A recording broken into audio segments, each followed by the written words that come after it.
O que você faria se descobrisse que o próprio pai mandou silenciar a filha por saber demais? Eles tinham tudo: dinheiro, prestígio, influência, e ainda assim cometeram um crime tão perfeito que ninguém jamais suspeitou. Ninguém, exceto eu. Demorei 27 anos para contar essa história. E talvez, depois de hoje, eu não esteja mais vivo para repeti-la. Se isso já te prendeu, faça uma pausa de 1 segundo. Curta, comente o que sentir e compartilhe com quem puder. O mundo precisa saber. E se inscreva agora, pois a investigação começa agora. O silêncio do gravador. Meu nome é Arthur Montenegro. Aos 78 anos, chamo minhas rugas de medalhas obtidas em batalhas que não aparecem nos jornais. Passei 40 deles na Polícia Civil do Estado de Estrela do Sul, trocando festas de aniversário e noites de Natal por cenas de crime e relatórios infindáveis. Agora aposentado, sento-me diante de um velho gravador de rolo. A luz vermelha que pisca sobre a fita é a única testemunha que não tenta me consolar nem me julgar. Falo porque a verdade, quando é grande demais, encontra meios de atravessar o corpo, mesmo um corpo enferrujado como o meu. E há verdades que ainda doem tanto que só cabem neste sussurro mecânico. Era 24 de dezembro de 1996, véspera de Natal, quando o telefone particular tocou às 3h11. Nova Aurora, a mais próspera cidade do Sul, cintilava como joia barata sob luzes de época e promoções de shopping. A voz do delegado interrompeu meu meio sono. Arthur, você precisa ver isso. Cheguei à mansão dos Valente antes dos peritos. O portão de ferro trabalhado estava entreaberto, como boca surpreendida. Encontrei o corpo? Não. Encontrei Clara, ainda respirando, mas em estado que descreverei devagar para que você sinta o peso. A menina de 9 anos jazia encolhida ao pé de um piano Steinway, numa sala subterrânea com isolamento acústico perfeito. Paredes de espuma, tapete de veludo vermelho, holofotes desligados. O rosto dela, quase de porcelana, exibia equimoses recentes. Os olhos entreabertos pareciam implorar socorro em silêncio. Ao lado, 3 gotas de cera cor de vinho endureciam sobre o tapete, sinal de ritual ou recado. Tudo à volta cheirava a pinho, parafina e algo metálico. Era como se o Natal tivesse sido sangrado ali. O primeiro impacto foi físico. Senti minhas pernas vacilarem. Apoiei-me no piano para não cair. O segundo foi moral, como alguém transformava um templo de música em cubículo de tortura infantil. Fiz uma oração muda, abaixei o olhar e jurei a Clara, mesmo sem saber se ela me ouviu, que ninguém transformaria sua dor em espetáculo, que sua voz gravaria raízes na minha alma.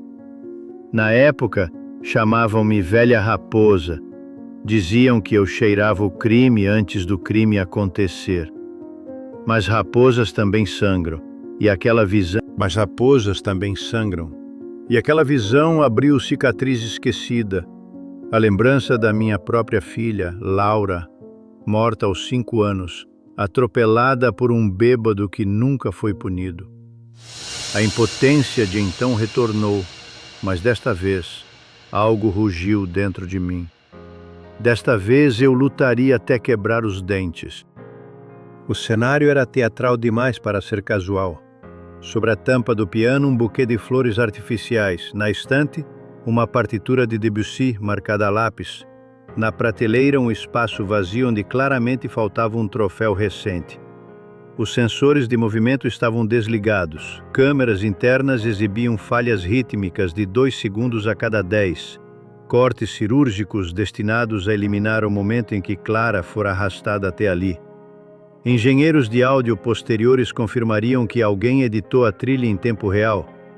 Naquele instante, porém, eu registrava tudo no meu caderno. Posição das luzes, cheiro de sândalo azulado que se desprendia de um castiçal, o sussurro de um ventilador que mascarava ruídos externos. Quando os socorristas retiraram Clara, ela soltou um leve gemido. O peso de cada respiração parecia imenso. Segui a ambulância até o Hospital Santa Maria e permaneci junto à porta da UTI pediátrica enquanto médicos lutavam para estabilizar batimentos. A enfermeira me informou que a menina estava gravemente desnutrida, desidratada, com sinais de abuso físico e psicológico. Ouvia, mas o que me prendeu foi o detalhe das mãos de Clara, dedos finos mas calejados, marcas de horas sentado ao piano. Aquilo soou como zombaria, talento transformado em isca para monstros. Voltei à mansão de madrugada. O delegado autorizara a perícia completa, mas eu precisava do silêncio antes dos flashes. Toquei na moldura dourada de um retrato familiar. Augusto, o pai, magnata de telecomunicações. Isadora, mãe, patrocinadora de eventos beneficentes. Enzo, irmão adolescente, e Clara, sorrindo num parque. O vidro tremeu na minha mão. Percebi que era meu pulso. O instinto cutucava. Algo naquele brilho de família perfeita cheirava a formol. Na central, mandei desligar a sirene da viatura. Ninguém verá vermelho antes da hora. Usei o gravador portátil para registrar a primeira nota verbal. Anjo adormecido, palco de veludo, sangue de vela. A perícia ainda não entenderia, mas eu precisava de bússola metafórica. Meu superior riu quando ouviu, dias depois, não importa. Mal sabia eu que cada frase ali viraria prova ou sentença. Às 7 horas da manhã, Clara entrou em coma induzido. A pediatra me disse que ela poderia sobreviver ou falecer em questão de dias. Tudo dependia de como o corpo reagiria depois de tanto tempo privado de luz e alimento. Eu permaneci à cabeceira, segurando a mão minúscula como se tentasse transferir anos de fôlego para ela. Antes de sair, notei fiapo microscópico de fita isolante azul preso entre seu polegar e o indicador, detalhe que escapara aos enfermeiros. Coloquei em envelope estéril, primeira pista sólida, primeira nota da melodia macabra. Quando finalmente abandonei o hospital, o sol nascia, mas dentro de mim só havia crepúsculo. Em casa, tirei o sobretudo, senti o cheiro de Clara impregnado nele, mistura de poeira, medo e sândalo. Lembrei-me de Sherlock Holmes, dizendo que crime perfeito é só crime cuja lógica ainda não foi compreendida. Prometi então decifrar a lógica do fiapo azul, das 3 gotas de cera, do troféu desaparecido. E se para isso eu precisasse atravessar novamente todos os infernos que a carreira me mostrara, atravessaria, porque aquela criança precisava de alguém que a ouvisse, mesmo que o coração dela já estivesse distante. Era o começo da noite mais longa das minhas 7 décadas de existência, e eu sequer suspeitava de quão profundo o abismo me chamaria. Ecos na sala de espelhos. As primeiras horas da investigação viraram feira de vaidades. Enquanto flashes cegavam, eu auditava o estúdio de dança de Clara, cenário que poucos meses antes fora palco das suas vitórias infantis. Notei um troféu recente faltando na prateleira, fósforos italianos escondidos na base de um refletor e sensores de movimento inexplicavelmente inoperantes. A imprensa, ávida por manchetes, já batizava o mistério de espectro da serra. Eu, porém, queria silêncio, porque no silêncio as mentiras tropeçam. Ao desmontar as câmeras internas, descobri lapsos de 2 segundos a cada 10. pequenas amputações temporais que revelavam mão treinada. E o rastro da vela de sândalo azul acinzentada, encontrado perto do piano, apontava pela primeira vez para a Irmandade Temerária S.A., fachada de crimes bem maiores que aquele quarto cor-de-rosa. Jamais vi tantos refletores apontados para tão poucas respostas. Repórteres de terno caro e microfones coloridos se acotovelavam na entrada da mansão, disputando declarações exclusivas, como urubus sobre carniça recém-exposta. O papai Augusto teatral chorava diante das câmeras, lendo roteiros comoventes que os assessores lhe sopravam. Enquanto isso, eu percorria corredores atento ao que importava: as lacunas. No estúdio, 3 paredes de espelhos duplicavam quem entrava. Feitos para ampliar o espaço, transformavam-se em labirinto psicológico. A luz amarelada revelava pó esquecido nos cantos, mas curiosamente o chão junto ao piano fora aspirado com um zelo excessivo. Agachei-me, liguei uma lanterna UV, respingos invisíveis surgiram, fluorescentes em padrão de pequenas estrelas, talvez lágrimas, sangue diluído ou secreção involuntária do trauma. Fotografei tudo, certo de que aquele céu artificial contaria uma história muito mais sombria. Atrás do piano, o alarme estava desativado. Fios cortados a frio, com alicate de precisão. Odor de agente químico indicava a tentativa de apagar digitais. Ao lado, um suporte de vela vazio retinha resíduos de parafina azul acinzentada. Toquei e aproximei do nariz. Sândalo com traço cítrico de bergamota. Produto artesanal, vendido apenas sob encomenda. Também notei que o retrato de Clara segurando o troféu desaparecido havia sido arrancado às pressas. O prego ainda quente entregava remoção recente. Recente o bastante para que o calor do ladrão permanecesse no metal. Esse prêmio incomodava alguém. Talvez escondesse pista. Talvez fosse símbolo de ciúme doentio. Enquanto anotava tudo, um tenente recém-formado sugeriu: rastros de pedófilos da internet. Ouvi, mas percebi distração. Policiais inexperientes buscam monstros distantes. Monstros domésticos doem mais. E a mansão transpirava culpa de dentro. Mesmo assim, anotei cada hipótese. Holmes ensinou que o absurdo de hoje pode virar a lógica de amanhã. Horas depois, na delegacia, isolei os vídeos de segurança e confirmei os lapsos. 2 segundos subtraídos, sempre nos mesmos pontos. Quem faz isso entende os intervalos de pacotes de dados em gravadores digitais. Requer software caro ou pós-produção profissional. Segui a trilha e cheguei a uma empresa que, por coincidência, pertencera a um laranja ligado à Irmandade Temerária. A Irmandade era sussurro em becos elegantes, financiava exposições, patrocinava concertos escolares e nos bastidores lavava dinheiro de pornografia infantil para colecionadores estrangeiros.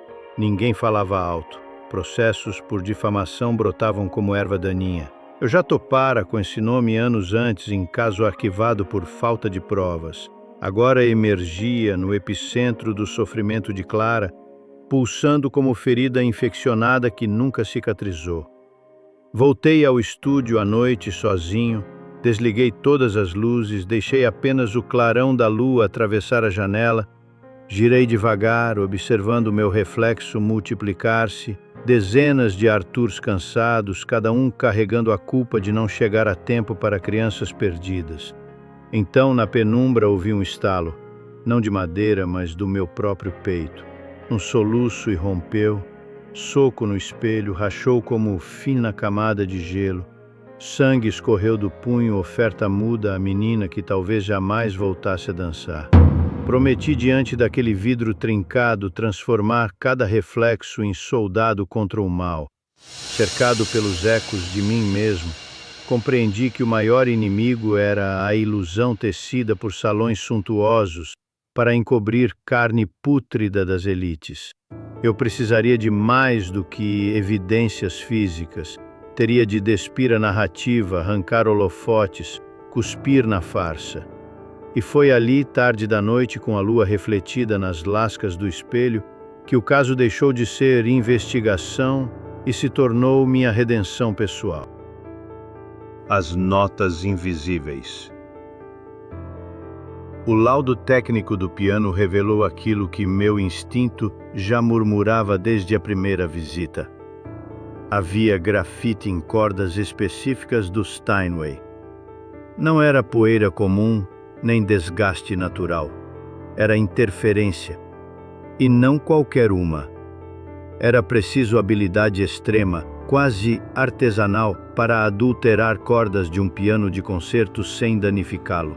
Apenas um afinador experiente, meticuloso e talvez desesperado seria capaz de tamanha ousadia. Exigi que a perícia autorizasse a abertura completa do instrumento. Argumentei, cada corda pode cantar segredos. Relutaram, mas cederam. E quando a tampa foi erguida, o cheiro de madeira nobre misturou-se a um ácido fraco, quase metálico. O grafite pulverizado fora aplicado com precisão. Sob microscopia e luz UV, as evidências surgiram como espectros de um idioma oculto. Em 5 cordas, havia sinais de raspagens microscópicas formando traços e pontos, código Morse. Tradução: Vide Ítalo 4591. Nome, número. Um recado? Um aviso? Uma provocação? Quem deixa pistas em locais que ninguém jamais ousaria tocar, ou é gênio, ou está desesperado para ser ouvido. Ítalo Antunes, afinador substituto. Havia sido chamado de última hora, poucos dias antes do atentado à Clara. Rastreá-lo foi fácil. Sua oficina ficava num bairro operário da periferia, entre ferros velhos, tapeçarias e cortiços. O lugar exalava cheiro de verniz, cola velha e sonhos abandonados. Cordas pendiam do teto como tendões arrancados de uma criatura mitológica. Ítalo era franzino, pálido, e seus olhos, afundados nas órbitas, denunciavam noites sem sono e pecados não confessados. Quando lhe mostrei o código Morse impresso na ficha da perícia, ele deixou a chave de afinação cair. Tentei ser cordial. Você tem 24 horas. Se não cooperar, o piano cantará mais alto do que você pode suportar. Ele não respondeu, mas o medo dele respondeu por ele. A língua do pânico fala antes da boca. Naquela mesma noite voltei à oficina dele. Sabia que infringia protocolos, mas já não havia protocolos para monstros. Encontrei o que precisava. Sob uma tábua solta no assoalho, um Moleskine aparentemente vazio. Levei ao laboratório. Luz negra revelou que tinta comum não ousaria carregar. Nomes, datas, valores, siglas, compradores, leilões. Enzo V, repetido como mantra doentio. Também havia símbolos desenhados à mão, velas de cor azul acinzentada, palcos com fundo negro, códigos de transmissão. Uma rede, um culto, um mercado. Vomitei no banheiro químico do IML, depois chorei, mas só depois. Antes disso, copiei tudo, porque na ausência de fé restava método, e o método nos salva de afundar no lodo. Nos dias seguintes, mergulhei em relatórios de bombeiros sobre um incêndio acidental num estúdio fotográfico de luxo. Escombros ainda quentes. Vasculhei negativos derretidos, entre eles uma imagem que me gelou os ossos. Clara, sob luz azul, segurando uma flor de plástico, olhando para a câmera. Ao fundo, uma mão adulta com pulseira grossa de couro trançado. Marca registrada de Augusto Valente. O ângulo? Baixo, quase rastejante.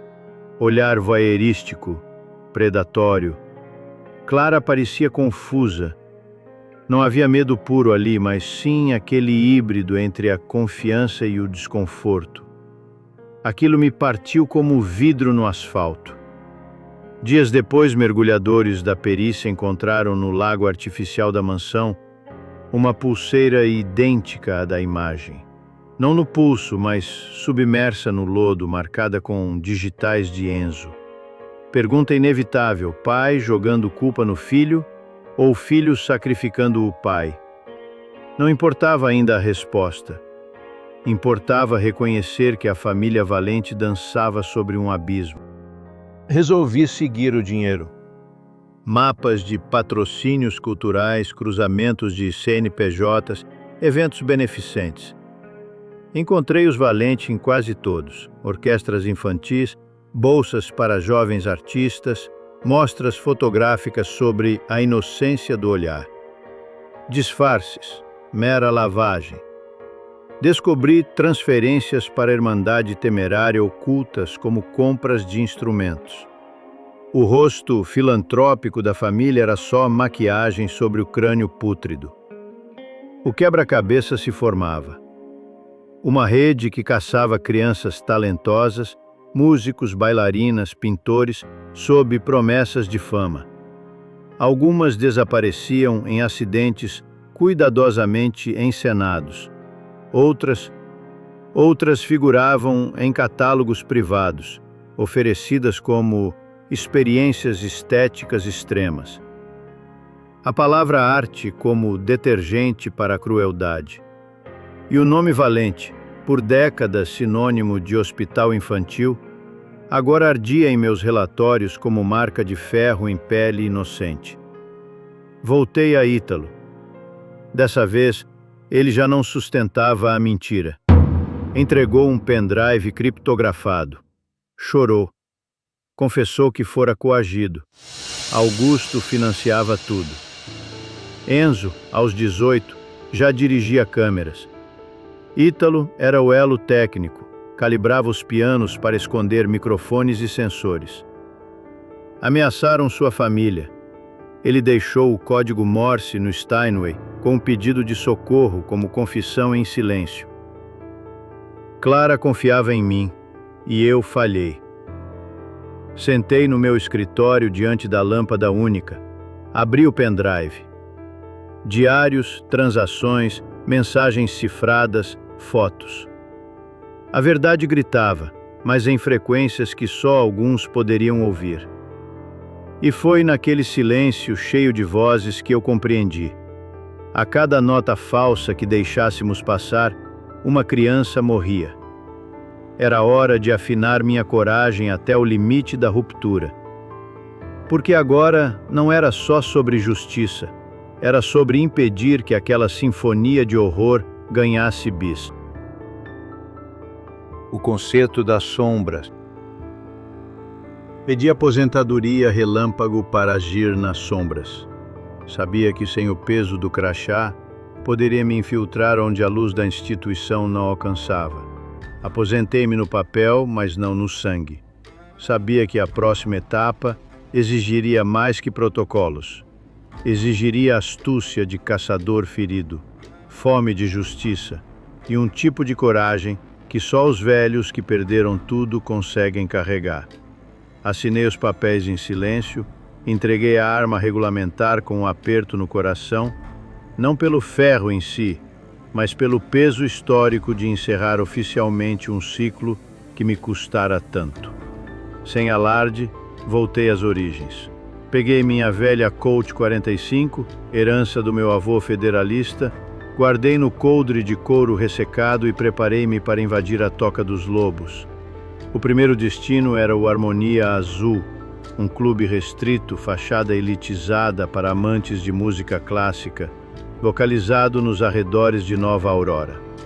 Mas não se enganem, por trás da fachada Art Deco e das paredes cobertas por partituras e retratos de maestros mortos, havia um estúdio clandestino onde a dor era filmada e vendida como arte degenerada. A conexão com o local veio por Isadora Valente, mãe de Clara, esposa de Augusto, mulher dilacerada pela perda e pelos segredos. Ela oscilava entre cumplicidade e culpa, mas havia em seus olhos um pedido silencioso por redenção. Prometi que não a envolveria mais do que o necessário, mas pedi que me apresentasse como professor Montenegro, especialista em acervos musicais. Recebi convite falso para uma noite de gala, onde teria, segundo ela, meia hora de acesso irrestrito ao setor de arquivos do clube. O salão principal exalava pompa. Música barroca fluía dos alto-falantes ocultos, garçons serviçais circulavam com taças cintilantes e damas entorpecidas por perfumes caros riam de piadas velhas de aristocratas.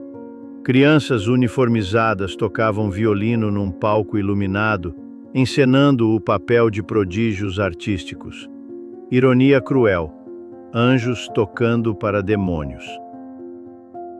Caminhei com passos medidos, cada vez mais próximo do núcleo do mal. Isadora me conduziu até uma porta blindada, esculpida em metal escuro, como se quisesse esconder os gritos que já ouvira. Digitou a senha. Antes de me deixar entrar, encostou a testa no meu ombro e disse quase num sussurro: "Salve-nos." O que encontrei dentro da sala de arquivos não saíra nunca mais da minha mente. Fileiras de HDs externos etiquetados com códigos como CP19, Arte 11 e Sonata. Cada etiqueta era um nome falso para um horror real. Peguei 3 discos aleatórios, enfiei na mochila e me preparava para sair quando escutei passos, pesados, determinados, Augusto e Enzo. Não havia tempo. Isadora empurrou-me para um elevador de carga escondido atrás de um painel de madeira. Entrei. A porta mal se fechou e o som de tiros ecoou, perfurando o metal fino. Faisquei dentro da caixa de ferro enquanto descia ao subsolo, sentindo o calor do chumbo passar próximo demais. A base do elevador dava para túnel subterrâneo, velho, escuro, fétido. Herança da guerra civil do estado. Corri sobre trilhos de mineração abandonada, cada passo uma punhalada no meu ombro esquerdo, onde uma das balas se alojara. Improvisei um torniquete com a gravata, respirei fundo e segui. Atravessando saída camuflada, numa galeria de arte adjacente, tropecei entre quadros modernos, enquanto ninguém notava o velho ensanguentado fugindo do inferno. Na rua lateral desabei. Peguei um táxi clandestino, fui até uma pensão decadente que conhecia de investigações antigas. Ali, no banheiro mofado, com alicate fervido e linha de pesca, extraí o projétil e costurei a própria carne. Sem anestesia, sem alarde, como fazem os que aprenderam a sofrer em silêncio. Dias depois, já recuperado o suficiente para respirar sem ranger os dentes, liguei o primeiro HD. O que vi paralisou meu coração. Catálogo com 184 arquivos. Cada vídeo nomeado com pseudônimos artísticos. O de Clara chamava-se Sonata da Aurora Menor. No vídeo ela aparece sentada ao piano, à luz azul. Encara a câmera. Augusto, fora de enquadramento, diz que a obediência é a verdadeira arte. Clara responde: "Papai, isso está errado." Depois, som de tapa. Um soluço contido. Um ruído seco, como metal contra carne. Pausei. Não avancei. Não consegui. Guardei a cópia num envelope lacrado, mas compreendi. Aquilo era a confissão silenciosa. O crime falava através das imagens. Ainda precisava de algo mais direto, o som, a voz, a prova viva. Investigando notas fiscais, descobri uma instalação clandestina de transmissores UHF usados para enviar sessões ao vivo a clientes pagantes. Vasculhando um depósito postal em nome de uma empresa laranja, encontrei um dos receptores abandonado. A carcaça fria escondia a memória intacta. Conectei ao meu laptop com os dedos tremendo. Chiado analógico, ruídos cortados. E então, como sussurro vindo de além-túmulo, a voz de Clara.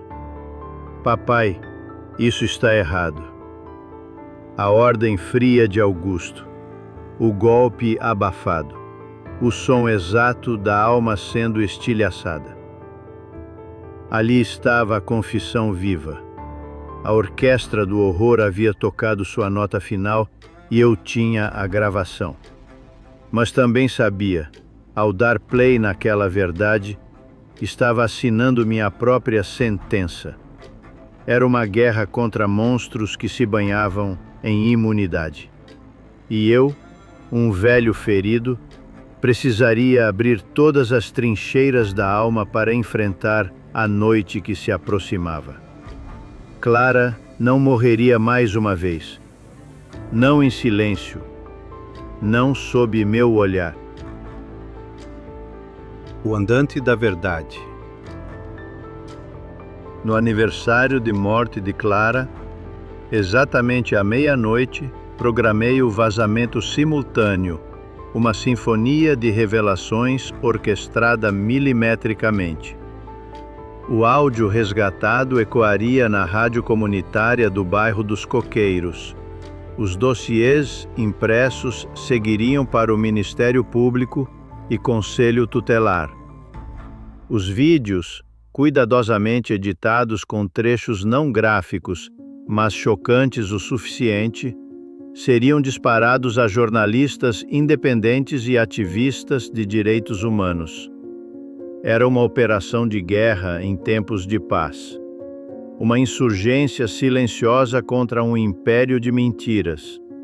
Durante a cerimônia de gala no Teatro Imperial de Nova Aurora, com tapete vermelho, celebridades locais, jornalistas e representantes das boas famílias, tudo parecia perfeito. A peça central do evento? Um espetáculo de caridade em nome de Clara Valente, com renda prometida a orfanatos e escolas de música. A ironia cuspia no rosto da verdade. Ali estavam eles, os predadores, fingindo luto e benevolência enquanto crianças reais ainda choravam por socorro. Mas desta vez a plateia seria obrigada a ouvir. Organizar o vazamento não foi tarefa de um só homem. Convoquei o que chamei de Orquestra da Verdade, um grupo eclético e invisível, composto por hackers ativistas, jornalistas exilados, um radialista com voz de trovão e uma freira que trabalhava num abrigo e carregava no peito um crucifixo, e nos olhos a dor de 100 órfãos. Reunimo-nos num galpão escuro, cercados por caixas de arquivos e cheiro de papel mofado. Servi café morno e falei sem rodeios. Não somos heróis, somos escudos. E esta noite, talvez, seremos alvos.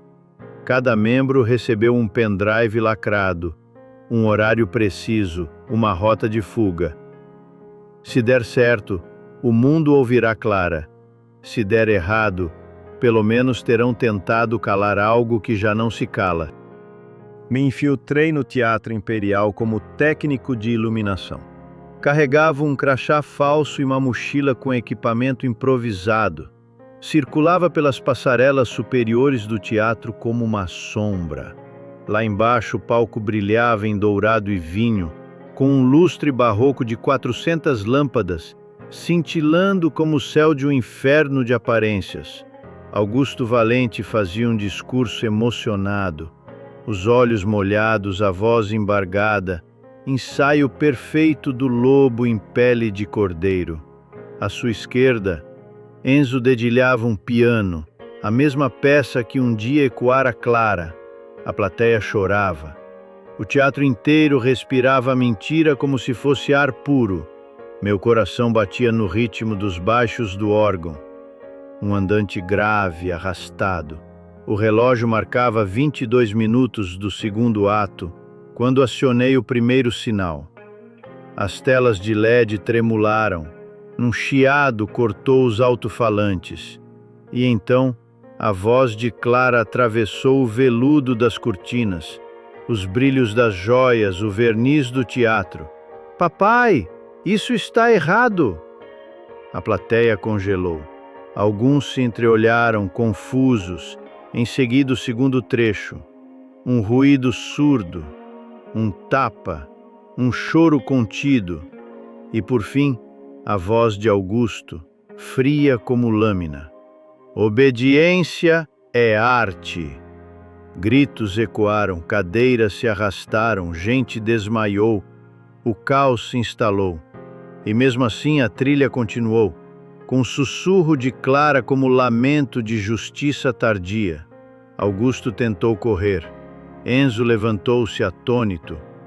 Mas a corregedoria, estrategicamente posicionada nas coxias e camarins, avançou com precisão militar. Augusto sacou uma pistola escondida sob o paletó e atirou para o alto, estilhaçando o refletor central. Vidros choveram como estrelas mortas. Não hesitei.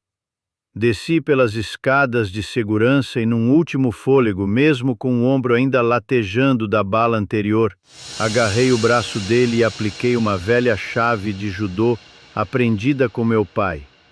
As algemas cerraram com um estalo de fim. O olhar de Augusto não era de fúria, mas de incredulidade. Um homem que se achava Deus não esperava cair por mãos humanas.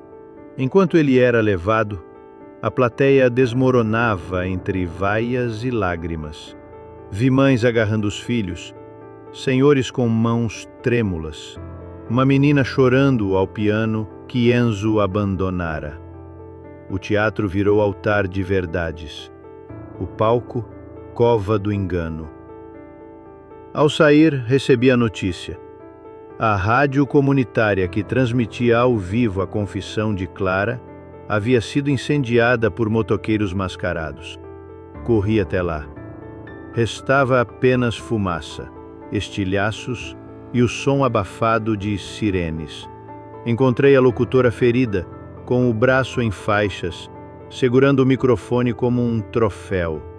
Ela me olhou nos olhos e murmurou: "Valeu a pena."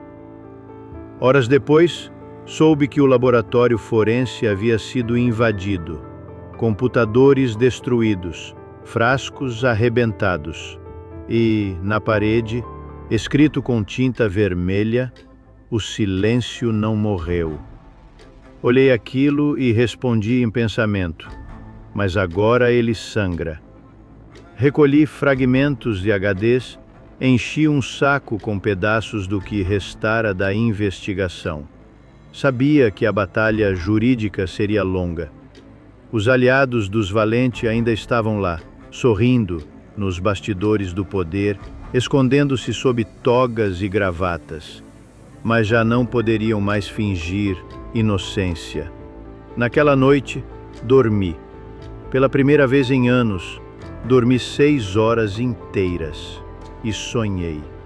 Sonhei com Clara dançando entre girassóis, sem piano, sem medo, sem cordas invisíveis. O sol batia em seus cabelos como coroa de luz. Ela correu até mim, sorriu e, antes de desaparecer, sussurrou, obrigada por ouvir a nota que faltava.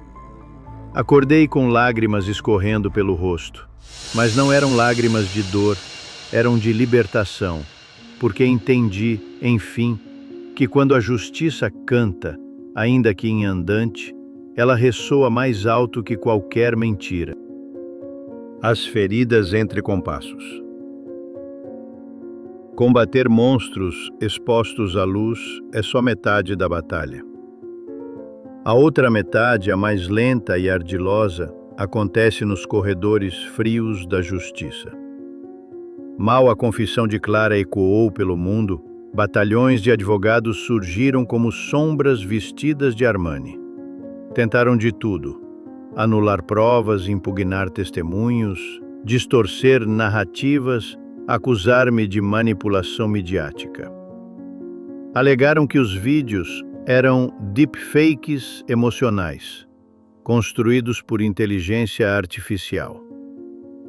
Outros diziam que a investigação toda era um teatro de vingança contra uma família tradicional perseguida por seu sucesso. O mundo parecia dividido entre quem queria a verdade e quem temia perdê-la. Mas eu resistia, e com provas demais para permitir retrocessos.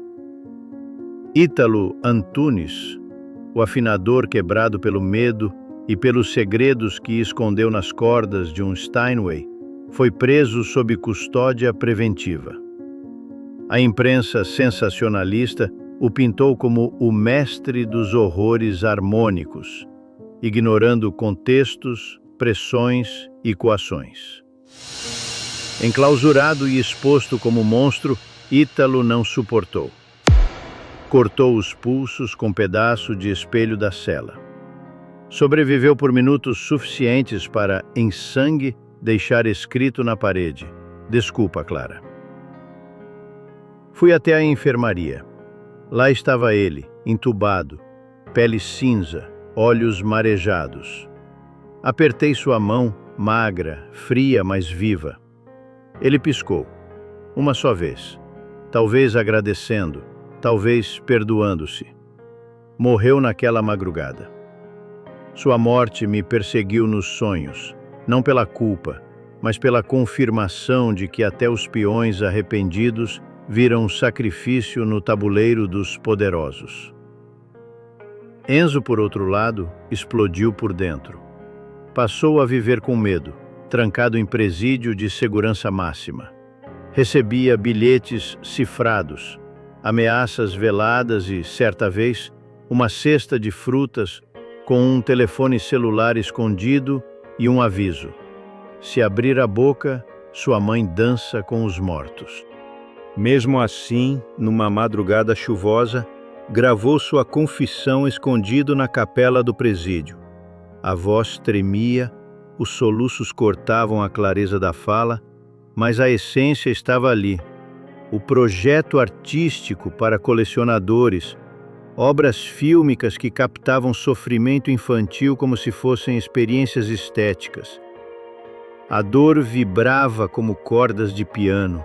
Era a nossa partitura, dizia ele, em meio ao choro. Quase vomitei ao ouvir. Mas aquele áudio, ainda que nauseante, foi a estaca jurídica final no coração pútrido da Irmandade. Ciente de que provas podiam desaparecer, comecei a distribuí-las como quem espalha sementes contra o deserto.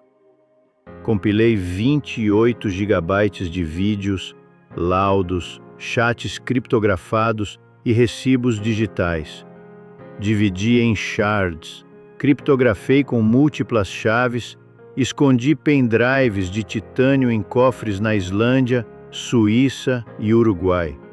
Cada um com senha a ser enviada automaticamente a jornalistas confiáveis caso eu desaparecesse.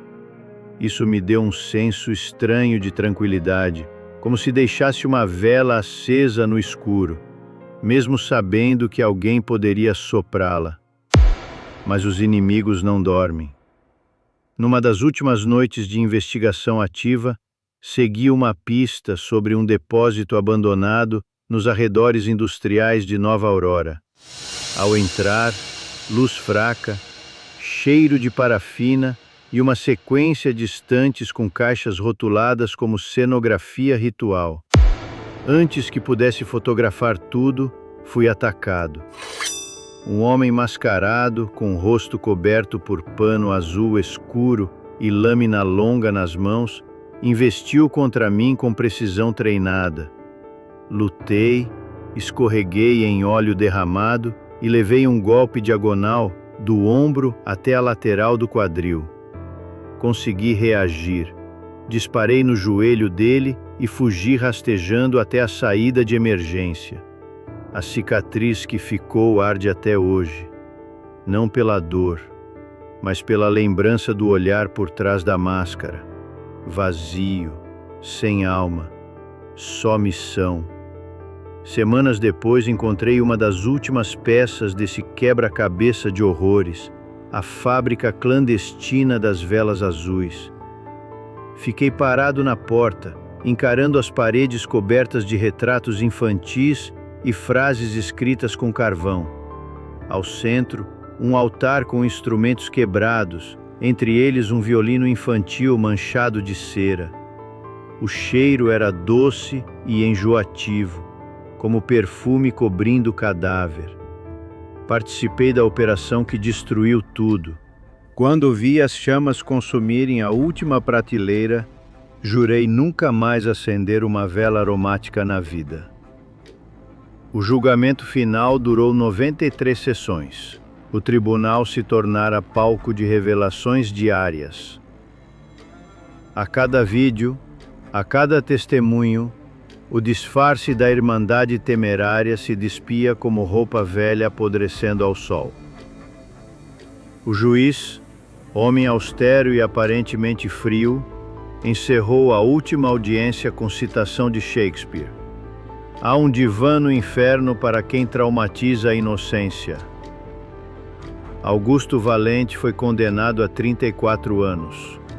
Pouco, se me perguntar, mas o suficiente para que o mundo visse que nem todo sobrenome compra o silêncio. Isadora testemunhou contra o marido.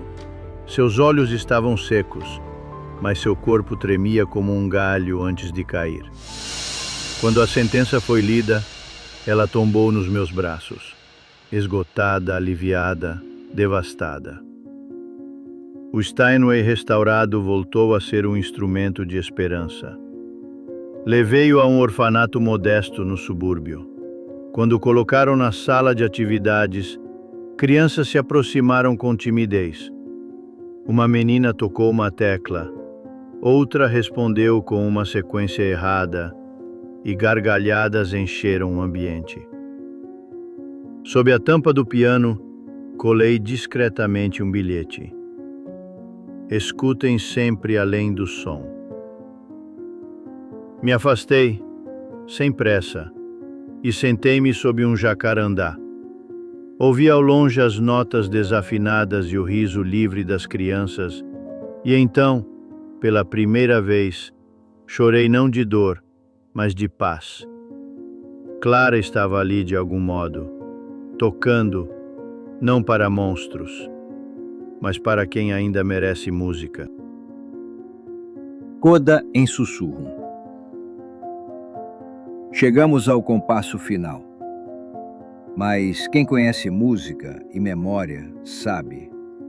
Histórias verdadeiras não acabam, apenas mudam de tonalidade. A minha, por exemplo, passou de ré menor para um andante grave, desses que doem, mas caminham. Hoje, cansado e inteiro, confesso algo que nunca entrou nos relatórios, nem nas audiências, nem nos jornais que me chamaram de herói tardio. Na noite do crime, recebi aviso de movimentação suspeita na residência dos Valente. Ignorei. Estava no bar do Neri, rindo de uma piada estúpida, um copo de uísque barato queimando garganta. Às 7:07, um radialista conhecido entrou esbaforido, disse que vira uma luz estranha nas janelas da mansão. Respondi, deve ser ensaio de Natal. Ri, virei o copo. 15 minutos de omissão custaram uma eternidade a Clara. Isso nunca fez parte do inquérito. E não por omissão legal, mas por escolha pessoal. Carrego esse erro não por vergonha, já passei do tempo de me importar com reputações, mas como tatuagem invisível que me lembra que justiça não nasce de gente perfeita. Justiça nasce de gente falha que decide não errar de novo. Hoje caminho com bengala, mas não é qualquer bengala. É uma clave de sol, esculpida em madeira escura, herança simbólica de Clara, Laura, Ítalo e tantos outros nomes sem estátuas. A cada passo, ela toca o chão, como se fosse batuta regendo o silêncio. Quando encosto a ponta dela em grades, postes ou corrimãos, escuto a vibração como quem consulta oráculo. Se a cidade fosse um violoncelo gigante, cada superfície vibraria diferente. Há dias em que tudo soa em harmonia, há outros em que percebo dissonâncias profundas, abafadas, e é quando mais rezo para que meus ouvidos não se fechem com a idade. Porque se meus tímpanos endurecerem, voltarei a ser aquele homem do bar. E fantasmas ganham quando esquecemos como eles soam. Volto vez ou outra ao mesmo boteco. A mesa engordurada ainda está lá. O banco range da mesma forma. O barman finge não lembrar, mas me serve o mesmo copo no mesmo canto. Sentado ali aos 78 anos, olho pela janela e imagino o que teria acontecido se eu tivesse levantado naquela noite. Talvez Clara estivesse viva. Talvez eu tivesse morrido tentando. Mas há algo pior que morrer tentando: viver sabendo que não tentou. Hoje ando pelas ruas e ao ver meninas de trança refletidas em vitrines paro. Algumas mães estranham, outras sorriem. Já me chamaram de louco, já agradeceram. Em reuniões escolares entrego panfletos sobre prevenção e segurança infantil. Alguns pais me evitam, outros escutam. Não me importo. Antes rotulado de paranoico que silente novamente. Dou palestras em academias de polícia, universidades, fóruns comunitários. Mostro imagens difíceis, sem suavizar a realidade. Faço questão de repetir: maldade se veste de gala, não de capuz. Alguns cadetes vomitam, outros choram, e quando mostro a foto de Clara antes do palco, digo apenas: ela confiou. O silêncio que se instala, então, é absoluto. Silêncio que corta. Mas é nesse vazio que, acredito, a coragem começa a brotar. Às vezes, sozinho no escuro do quarto, ligo o velho gravador, o mesmo que extraí do Steinway. Não coloco fitas, só deixo o chiado fluir. Como se aquele ruído branco fosse um tecido onde as memórias costuram suas danças. Escuto Clara correndo entre girassóis, Laura rabiscando estrelas no quintal, Ítalo dobrando partituras como se fossem barcos de papel, esperando um mar que nunca veio. E vejo também Augusto, enjaulado, encarando a parede fria de uma cela sem janelas. Um homem que acreditava ser Deus, mas que era só ruído, abafado pela melodia insistente da verdade. Ao final de tudo, entendi que certas histórias não se encerram, elas só mudam de hospedeiro. Eu carrego Clara e, de algum jeito que nem a ciência explica, Clara carrega a mim. Quando meu coração parar e a nota Mi que vibra no gravador enfim cessar, espero que algum menino ou menina do orfanato encontre o bilhete sob o piano, leia as palavras simples, escutem além do som e entenda que o mundo pode soar limpo, mesmo depois da dor. Quem sabe esse menino vire músico, ou policial, ou apenas alguém bom.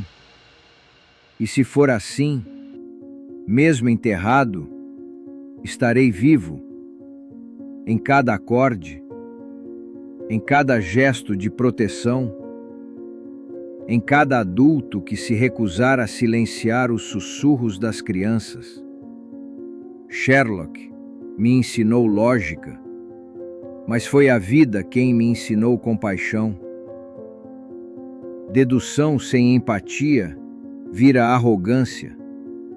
O verdadeiro investigador mergulha na lama sabendo que talvez nunca volte limpo, mas vai, mesmo assim, porque alguém o espera no outro lado. Esse é meu legado. Não tenham medo de se sujar, tenham medo de não sentir nada, porque o mal não triunfa pela força, mas pela anestesia coletiva. E enquanto houver alguém disposto a ouvir o que não é tocado, aquela nota suspensa entre o silêncio e a coragem, a verdade, essa menina teimosa, continuará dançando, invisível sim, mas nunca esquecida. Se você chegou até aqui, obrigado por ouvir a nota que faltava. Clara não foi só uma vítima, ela foi uma criança, com sonhos pequenos, como dançar no Natal ou ganhar um troféu num festival, e teve tudo isso arrancado por mãos que deveriam protegê-la. O que dói não é só a brutalidade do crime, é o silêncio que o cercou. Silêncio de vizinhos, silêncio de amigos da família, silêncio de instituições que preferiram olhar para o outro lado. Mas hoje, neste instante, o silêncio sangra, e cada palavra que você ouviu aqui foi também um grito por justiça, não só por Clara, mas por tantas crianças que ainda não foram encontradas. Se essa história te tocou, não a deixe morrer com o fim deste vídeo. Compartilhe, comente, espalhe, não por números, mas porque talvez, por causa de um clique seu, alguém preste atenção em um sussurro e salve uma vida. Porque enquanto houver uma só criança em perigo, o mundo continua desafinado. E a nossa coragem é a última melodia que ainda pode salvá-las. Escute, divulgue, não se cale.